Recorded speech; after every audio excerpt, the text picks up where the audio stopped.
हरे कृष्णा। हमारे श्रीमद् भागवत प्रभा में आपका स्वागत है और आज हम चर्चा कर रहे हैं छठे स्कंद के 9वें अध्याय।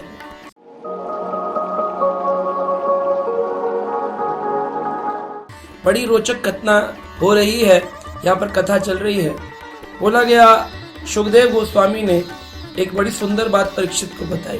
कहते हैं, तस्यान् विश्व रूपस्य शिरसि त्रीणि भारत सोमपीठम सुरापीठम अन्नदम इति शुश्रुमः। विश्वरूप जो त्वष्टा के पुत्र थे, उनके 3 मुख थे। एक मुख से सोमपीठम, सोमरस का पान करते थे। दूसरे मुख से सुरापीठम, सुरा पान करते थे। और तीसरे से अन्नदम, अन्न खाते थे। तो एक मुख इधर वाला सोमरस, इधर वाला मदिरा, इधर वाला भोजन, ऐसे 3 मुख से वह विश्वरूप कार्य करते थे। कई बार लोग सोमरस को और जो मदिरा है संसार की, उसको समान बता देते हैं और यही कह करके पीते हैं, हम तो जी सोमरस का पान कर रहे हैं। लेकिन सोमरस जो है उम्र को बढ़ाता है और मदिरा उम्र को घटाती है। सोमरस निरोगी काया करता है और मदिरा रोगी काया करती है। इसलिए मदिरा को सोमरस के बराबर नहीं कर सकते हैं। इसलिए असुर जो पीते हैं वह सुरापान है, देवता जो पीते हैं वह सोमरस पान है। क्योंकि विश्व रूप के पिता त्वष्टा ऋषि हैं और उनकी माता रोचना राक्षसी हैं, आसुरी हैं। इसलिए इनके एक मुख से इनको मिलता है सोमरस और एक मुख से मिलता है सुरापान, और बीच वाले मुख से अन्नदम, अन्न प्रसाद पाते हैं।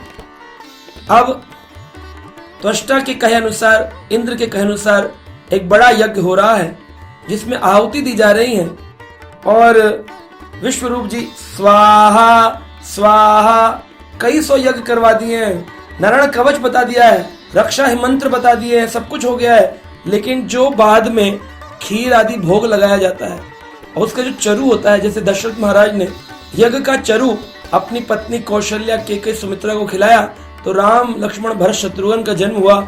ऐसे जो चरु प्रसाद है वो केवल देवताओं को मिलना चाहिए था, क्योंकि देवताओं ने आयोजन किया था। लेकिन विश्वरूप, क्योंकि उनकी माता राक्षसी है, तो कुछ अंश दे रहे थे असुरों को। बस ये जो चीज थी, ये इंद्र को लगा चीटिंग हो रही है। इंद्र ने अपनी तलवार उठाई और अपने उस तलवार से विश्वरूप की 3 गर्दन काट डाली। गुरु जी का मर्डर ऑन द स्पॉट। हरे कृष्णा, गुरु जी मार डाले। कौन यज्ञ पूर्ण करेगा? त्वष्टा जी को बहुत क्रोध आया। बोले, इंद्र तुमने तो बहुत बड़ा पाप कर दिया है, अब इस पाप का कैसे बदला होगा? तब इंद्र भागे भागे गए, कई वर्षों तक तपस्या करते रहे। फिर उन्होंने, देवताओं ने कहा भी अपनी गद्दी संभालो। बोले मुझे पाप लगा हुआ है, कैसे होगा? तो उन्होंने अपने पाप को 4 लोगों में बांटा। प्रकृति की 4 वस्तुओं ने कहा, हमें कोई स्पेशल वरदान दोगे तो हम तुम्हारे पाप के भागीदार बनेंगे। सबसे पहले सामने आई पृथ्वी माता। पृथ्वी माता ने कहा, मैं तुम्हारा पाप लेने को तैयार हूं। तो इंद्र का 1/4 पाप पृथ्वी माता ने लिया। तो क्या हो गया? गड्ढे गड्ढे, रेगिस्तान, जो मरुस्थल है जहां बंजर भूमि, ये सब इंद्र के पाप के प्रकोप के कारण है। अब वरदान क्या पाया? इंद्र ने वरदान दिया कि पृथ्वी माता, तुम्हारे अंदर जितने भी गड्ढे होंगे उसमें जब जल वृष्टि होगी तो वो कुंड बन जाएंगे, सरोवर बन जाएंगे। इतने सुंदर सुंदर सरोवर बन गए। ये इंद्र ने वरदान दिया पृथ्वी माता। दूसरा किसने लिया? जल ने। जल देवता थे वरुण देव, वो बोले मैं लेने को तैयार हूं। क्या पाप लिया? बोले जब भी पानी के अंदर बुलबुले आएंगे या पानी कुछ दिन ठहर जाएगा, उसमें दुर्गंध उत्पन्न हो जाएगी, बदबू आ जाएगी। ये पाप 1/4 पाप इंद्र का जल वरुण देव ने। अब वरदान क्या मिला? जिस भी वस्तु में जल को मिलाया जाएगा तो वो वस्तु औसतन, उसका वॉल्यूम बढ़ता हुआ दिखाई देगा। जूस में पानी मिला दो, लगेगा कि ऑरेंज जूस बढ़ गया। दूध में पानी मिला दो, लगेगा दूध बढ़ गया, पानी दिखेगा नहीं, किसी भी वस्तु में मिलाएंगे वो वस्तु बढ़ जाएगी। यह वरदान इंद्र ने जल देवता को दिया। तीसरे सामने आए वृक्ष देवता। वृक्ष देवता बोले मैं आपका पाप लेने को तैयार हूं। 1/4 पाप वृक्ष देवता ने लिया। क्या मिला पाप? कि जहां काटेंगे तो उसमें से रस टपकेगा और वो जहरीला वृक्ष हो जाएगा। तो हमने देखा होगा जब भी पेड़ काटे जाते हैं उनमें से कुछ दूध जैसा पदार्थ, रसीला पदार्थ निकलता है। ये वरदान नहीं है, ये पाप है। और क्या वरदान मिला? कि जब भी वृक्ष की कोई भी डाल काटी जाएगी पुनः डाल निकल आएगी, पत्ते निकल आएंगे, फल निकल आएंगे। इसलिए ट्रिमिंग करके हम पेड़ों को काट देते, उसमें से फिर दोबारा पेड़ निकल आता है। ये इंद्र के द्वारा दिया वरदान। फिर सामने स्त्री आई, महिला माता जी, बोली मैं लेने को तैयार हूं आपका पाप। क्या पाप ले लिया? बोले महीने भर में 5 दिन शरीर के अंदर से रक्त प्रवाह होगा, जो मासिक धर्म है। ये इंद्र के 1/4 पाप को लेने का फल है। वरदान क्या मिला? तुम गर्भवती हो सकती हो, अधिक सुंदर हो सकती हो, पुरुषों की बराबरी में अधिक कोमल हृदय की हो सकती हो, अधिक सौंदर्यवान हो सकती हो। ये इंद्र का वरदान मिल गया। अब इस प्रकार से इन चारों में पाप बांटने के बाद इंद्र पुनः वापिस आए। देवता बोले चलो इंद्र पाप मुक्त हो गए। अब क्या होगा? इधर त्वष्टा जी जो थे उन्होंने अपने पुत्र की मृत्यु का बदला लेने के लिए एक बहुत बड़े यज्ञ का आयोजन किया, क्योंकि उनका पुत्र विश्वरूप मारा गया। तो उन्होंने कहा मैं एक ऐसा यज्ञ करूंगा जिसमें से एक ऐसा असुर निकलेगा जो इस इंद्र का वध कर डालेगा।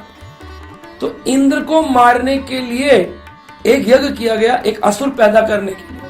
त्वष्टा जी ने खूब मंत्र डाले और अंत में एक श्लोक में त्रुटि हो गई। इंद्र शत्रु विवर्जत्स्यः, इंद्र का शत्रु का वर्धन हो। कहने की वजह क्या हो गया?